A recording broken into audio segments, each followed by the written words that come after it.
Hello! So today I'm going to be reviewing The Priory of the Orange Tree by Samantha Shannon. First published in 2019, this epic fantasy novel appears to be quite marmitey for most readers. People seem to absolutely love it, and then others absolutely hate it and can't stand it, and then what I can gather is most people think it's alright to good. It's also got some girth. It is a beast of a book at around 810 pages in length. But people who have followed this channel for a little while will know that I do love a big book. And not that you asked, or should you care, but around 500 pages is my absolute sweet spot.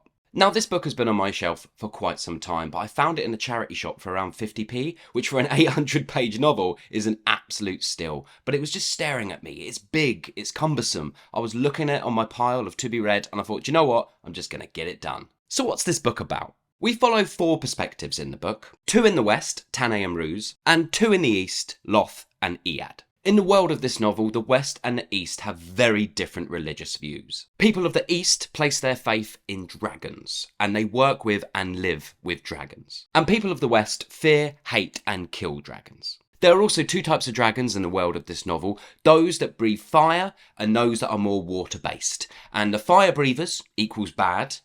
The water-based ones, non-fire breathers, equals good. Now, the people of the West and the people of the East have been separated for decades based on their religious views and this kind of conflict that they have, but also this kind of plague that has kept them both in their place. The main narrative arc that binds our characters' journeys is the impending threat of the Nameless One rising to destroy the world. The Nameless One is like the Dom Perignon of dragons. It's the big one, it's the beast, it's the king of dragons, and it has been subdued for nearly 1,000 years. Or maybe 500 years, I'm not too sure, but either way, it has been resting or asleep for a very long time. It has been prophesied that as long as a queen is ruling the West, the Nameless One will never rise. However, that doesn't appear to be the case, and maybe the faiths of the East and West have been built on lies and grabs for power. Now, I could go into each perspective we follow, the characters, what they're like, their journeys, but I know as soon as I start doing that, it's going to take ages. And I also know that I'm going to want to keep adding in details as not to miss things. So do you know what? I'm just going to leave that there. So let's talk about what I liked and what I didn't like. What I liked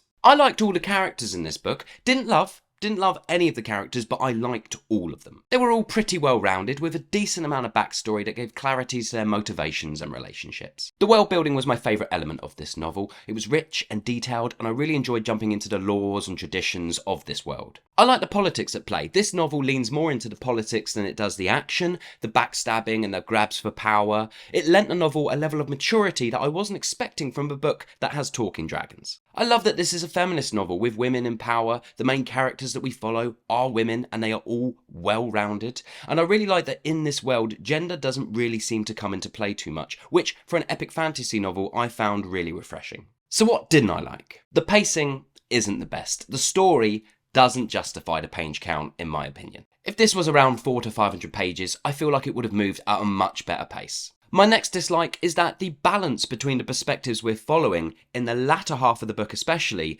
seems to narrow in on 2 characters more than the other 2. But I was enjoying all stories equally, and I didn't know why I was having to spend so much time with these 2 characters. I understood that narratively we needed to spend time with them, those things needed to happen to move along, but I don't know why we couldn't cut back to the other characters a little more often. Their journeys were still exciting, and yeah, I just wanted it to be a bit more equally balanced. My next dislike is very unique to me, so I don't think everyone will have this issue with this book, nor require what I'm about to talk about from their fantasy. But for me, I needed the stakes to be a little bit higher.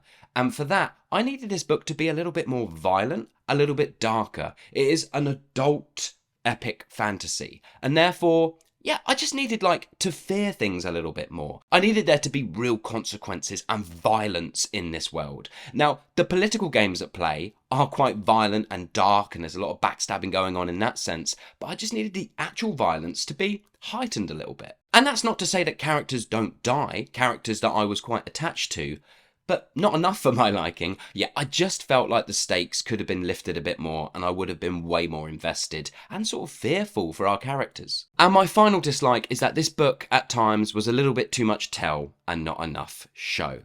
However, I am willing to forgive it for this because it's a standalone epic fantasy novel.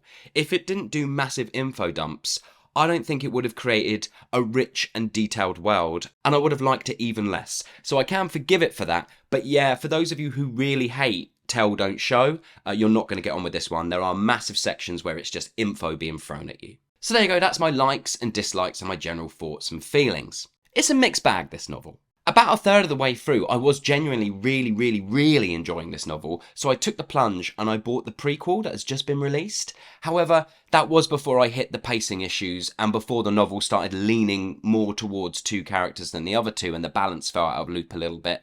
So I'm not sure whether I've made a mistake. I will still give it a go because I've bought it. But yeah, the first third of this, I was genuinely really in and enjoying the world building, the characters, the politics and the games being played. It's been a while since I've read an epic fantasy novel, and despite the pacing issues, I didn't ever really want to stop reading. So that's a plus. I'm going to give this novel 3 stars out of 5. It was good, but nothing more than that. I do just want to add in though, this is for fantasy lovers only. If you followed this channel for a while, you know I'm always on the lookout for fantasy and sci-fi novels that might be for readers who are more fans of thrillers or who are more fans of literary fiction. I'm always looking for those crossover books that actually anyone might enjoy, and this is not that. This is purely a book for those of you who enjoy epic fantasy. So, have you read this novel? Did you love it? Did you hate it? Did you like it? Dislike it? Please let me know in the comments below. And as always, I hope you're well, and I'll see you on the next one.